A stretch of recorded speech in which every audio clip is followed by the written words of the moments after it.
So I think it's pretty awesome that as people that are self-employed, we utilize YouTube for additional self-employment. It builds income. You know, you're your own boss when it comes to your own channel, and it can be fun to create things. But in this video, I want to take a spin on things because I want to give you the truth and the reality about being a GigTuber with these 6 reasons why you might not want to be a GigTuber. So the very first reason why you might not want to be a GigTuber is it takes time.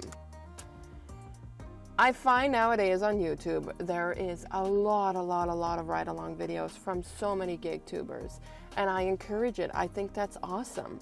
The problem is not every single one of us are going to rank on YouTube. Why? Because there's so many different styles that everybody is watching. I never really truly expected that my ride-along videos would do well. But if you look back on this channel, my very first video was my very first ride-along. Horrible quality.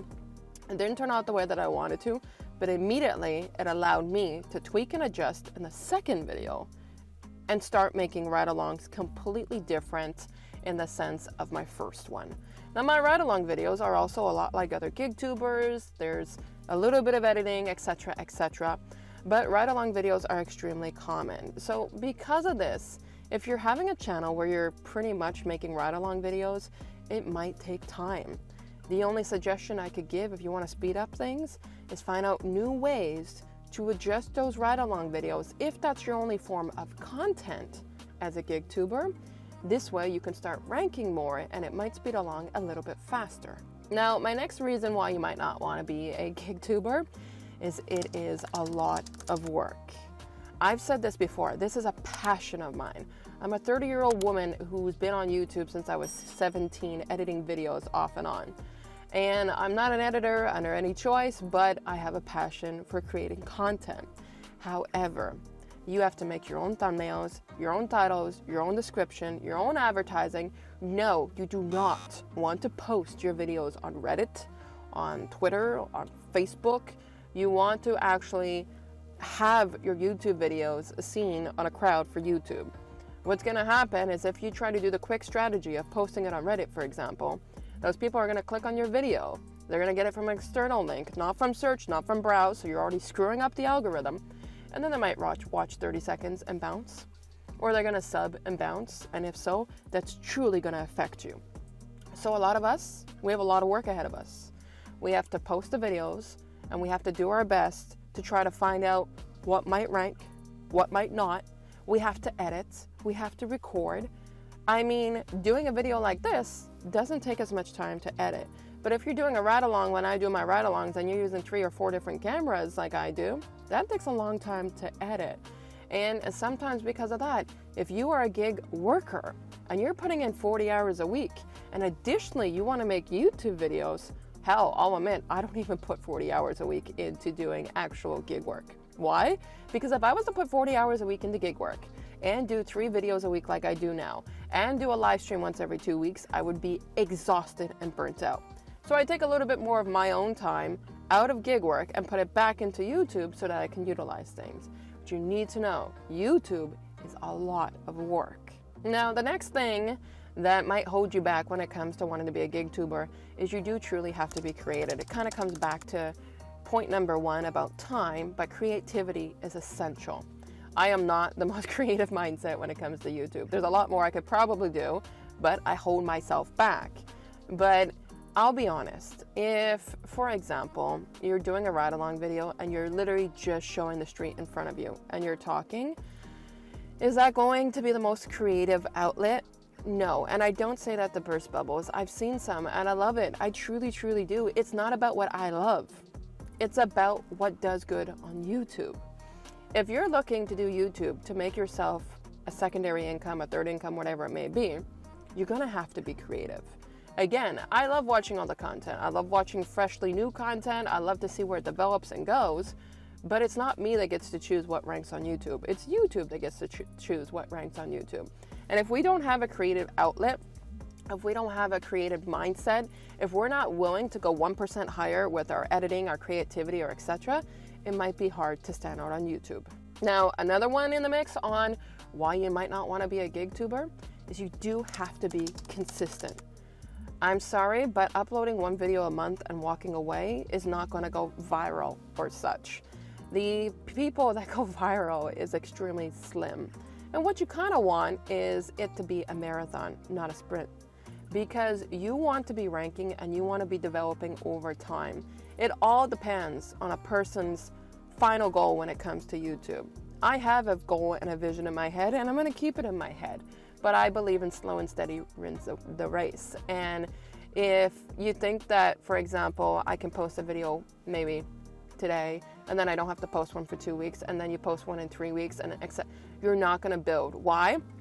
Because there's thousands and thousands and millions probably of videos already in that category on YouTube. And if your face is not standing out, and no, I'm not saying you have to make face in your video, but if your channel is not standing out and you got 2 or 3 videos, how are your 2 or 3 videos going to compete with the thousands of videos from one creator? You have to be consistent on it. When I first started this channel, I was 2 videos a week, every single week until I hit monetization 5 months later. It's a lot of work, but I stayed consistent to my goal. If you want to be a GigTuber and you want to succeed and you want to build an income off of it, you're going to have to be consistent. Number 5 might be something some might agree on and some might not. But what I've learned with YouTube over the years is gear does matter. Now, if you're somebody that's doing gig work full-time because you need to make ends meet and you don't have spare change on the side to invest in equipment, I completely understand. Start off with what you have. However, keep a mindset that even before monetization hits, you might need to invest in additional gear. Why? Because you want to up your content. I am not a fan, for example, if I'm watching a YouTube video and there's not at least a microphone that's there, I will click off. Why? Because sometimes I'm watching a video, but I'm doing the dishes. So I want to hear the actual video. We have to treat videos, for example, like podcasts. You never know who's just going to be listening versus watching. So if somebody is listening to your YouTube video and you don't have good audio, that can impact. So something like $30, $40 can get you a decent microphone. Sometimes you got to buy an adapter for that microphone to either go in your camera like I have or into your cell phone. So gear does matter, but for example, you see it all the time. Many people just use their cell phone to record. But then you got things for screen recording. Since day one on my channel, I screen record from my phone and I use my Canon M50 camera in order to record myself. Why? Because I knew for a fact that recording the screen and recording me, trying to do that, it's impossible. It's impossible. So I'd be a liar if I say that gear does not matter, but it's your choice in gear. When it comes to being a gig worker, the gear that you're going to be needing 100% is a microphone. The rest, it's up to you. Now, this last one is probably something you might not know about. Once you do get monetized, we have a threshold that we have to meet each month before we get paid out. So let's say, for example, you're monetized in the month of April. And let's say it's April 16th. And on April 16th, up until the end of the month, which I don't know if there's 30 or 31 days in April, but anyways, you have accumulated $16.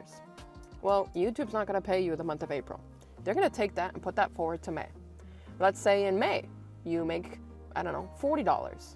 So in April, you made 16. In May, you make 40. You are now at 56. Guess what? In May, you're also still not going to get paid out. Let's carry it forward another month. So the next month passes and you're in June and you finally have $50 more into your AdSense account, which is linked up to YouTube. Well, now you have finally achieved your first payout, which is you have to have a minimum of a $100 payout in order to get paid out. If you don't make $100 on YouTube, it's going to be carried forward each and every month. And this is no different for something like affiliates with Twitch. So if you're not making that $100 per month, you're not going to get paid out by YouTube, and that could truly drag somebody down. If you're looking for a monthly income, then when it comes to YouTube, you got to make sure that you're making that quota that you need to get paid out. Otherwise, it could be discouraging. You're going to leave the funds on your AdSense account, and you might not even bother with YouTube when you find out that you're not going to get paid out until your first $100 is made. It is the reality of it. I have been fortunate that as soon as I got monetized, I was able to make the $100 quota from the day that I got monetized up until that end of the month. I don't remember if I got monetized mid-month. I should remember that because it was one of my most important achievements on YouTube, but I don't. And because of that, I got my $100 first payout. So you need to keep these 6 tips in mind before you decide to become a GigTuber. Why? Because it's not easy work. I do say that I'm an advocate for those that want to be content creators, but I don't want you leaning in for your foot forward if you don't know what you're actually getting into.